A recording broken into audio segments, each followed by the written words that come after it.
Hey everyone, and welcome back to my channel. I'm Racha Bia. Today, I'll take you on a roller coaster ride into my MBA experience at Durham University. If you're considering an MBA, especially in the UK, or just curious about my journey, keep watching and, of course, don't forget to hit the subscribe button, ring the bell so you don't miss any updates. Now, let's dive in. Why the UK? Let's rewind a little bit. When I was contemplating my MBA destination back in 2019, I zeroed in on the UK. Now, why the UK, you ask? Two main reasons. One, the tuition fees. They are generally lower compared to the US. And two, it's closer to my home country, which means fewer tears on the family front and more frequent trips back home. But hey, remember, this is personal to me and your factors could be different. Now, second, picking the right program. An MBA isn't a one-size-fits-all deal. Programs can vary drastically. It's a lot like shopping for a new phone. You've got to compare features. In MBA terms, these features are the program content, international trips, placement programs, additional language learning, and location.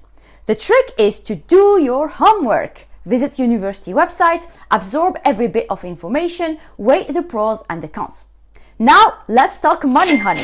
Unless you're swimming in pools of cash, scholarships should be on your radar. I know they were on mine. Full scholarships, part scholarships, stipends, they all help to ease the financial burden. Don't forget to factor in the cost of living and accommodation too. Just to give you a ballpark figure, you'd need around £6,000 to £8,000 for accommodation alone at Durham. Now, language requirements and other tests. Crossing borders for education usually means dealing with language tests like IELTS and TOEFL, but some fancy and pricier universities might ask for the GRE or the GMAT scores. These tests evaluate analytical writing, argument analysis skills, so be prepared for some serious studying. And moreover, the last two tests are really hard, so you need a lot of preparation, a lot of time. It might take you 2 to 3 months, probably more, but if you're smart, it might take you less than that. So please take into consideration those important tests if you're thinking about going into a pricier university. Alright, now to the very important questions. Why I decided to do an MBA? Why an MBA? Simple. I wanted international experience and new challenges. Sure, I had a comfy job as a pharmacy director, but comfort can lead to stagnation, and that's a risk I didn't want to take. So I decided to shake things up, and an MBA seemed like the perfect fit and the most logical thing to do. So why Durham University? Durham University felt like a perfect match for my aspirations. It ticked all the boxes: diverse program content, language learning, scholarships, and pathways. Specifically, the consultancy one that I was keen on. Plus, the university's sporty reputation was a big draw, and I wasn't disappointed. Kendo, or Japanese fencing, became a significant part of my life there. I've never done that before. I discovered it here and I loved it. Now, let's talk about the colleges. Durham University is a collegiate university, which means you get to pick a college and immerse yourself in its unique culture. Each college has its own vibe, and I could probably make a whole video about that. So please let me know in the comments below your thoughts and whether you think I should do a specific video on the different colleges here at Durham University. Another thing, part of my mission was to make the most of my time at Durham. And that meant diving headfirst into the world of societies and sports clubs, as I mentioned. This added such richness to my experience and made me feel more at home. So take advantage of that and join as much societies as you can. Now let's answer the questions on my Instagram. Now let's address first the elephant in the room. Did my MBA help me get a job? The short answer, yes. But remember, everyone's journey is unique. For some, job offers might roll in immediate after graduation. In my case, it took a lot of time, probably because I always worked for myself and never really applied for jobs before. This is why it took me a lot of time. But for others, a lot of my colleagues, for instance, it took them probably right away. They found a job right away after the MBA. It was not my case, but still I kept applying. I kept doing my part, learning the application process, improving my CV, cover letters, and specifically networking until I found that job that I really wanted and I really liked, and I do not regret that. So the first question I received is, how is the payment process? Is it after each exams, after each semester, whatever? So for my case at Durham University, we pay after each term. So the first payment was by November, the second one was by February, and the third one was by May or April. I'm not remembering the exact time. So the total program fees in my case, in my year, was about £30,000, and I got a part scholarship, which is a scholarship of 10,000. They offer more. The Durham University offer other scholarships of £17,000 and less than 10,000. I received the middle one, like every other people received in my cohort. They received that one. So I received that much, and I had the rest to pay by myself. But there is no stipend and no usual spending, stipends, whatever, no accommodation, scholarships. I had all to do it by myself.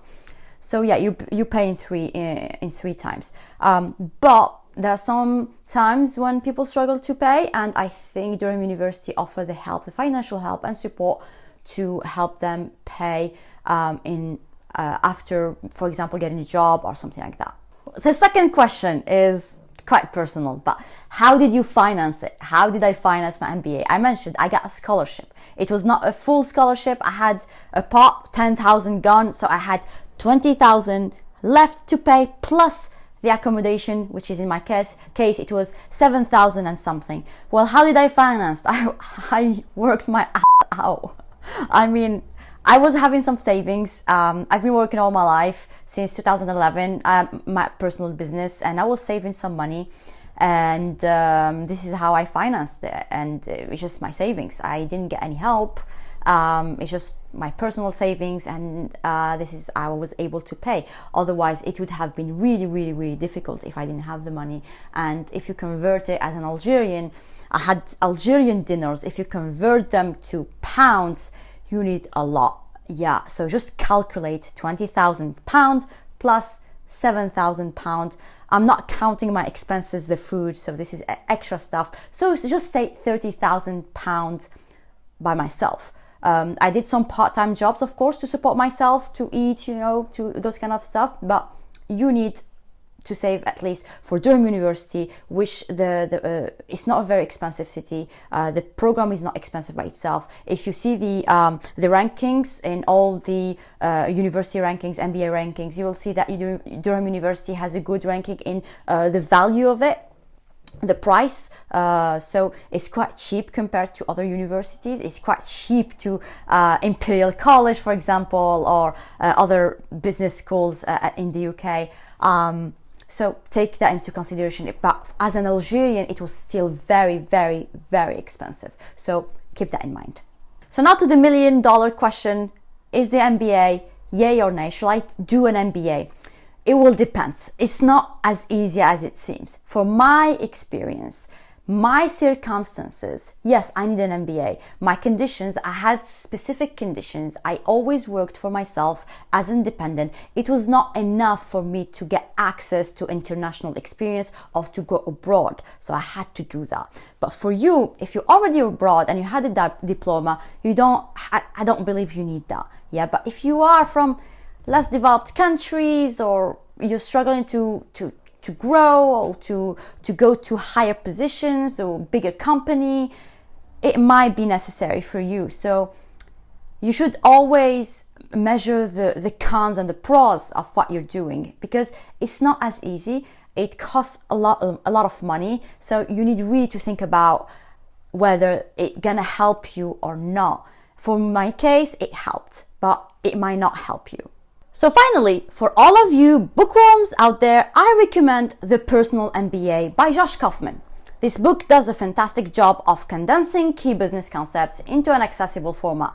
Whether you're planning on pursuing an MBA or simply interested in the business world, this book is a great resource.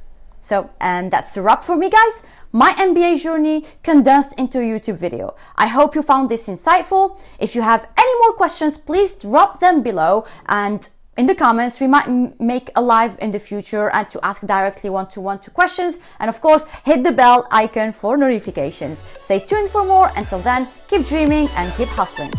Bye bye.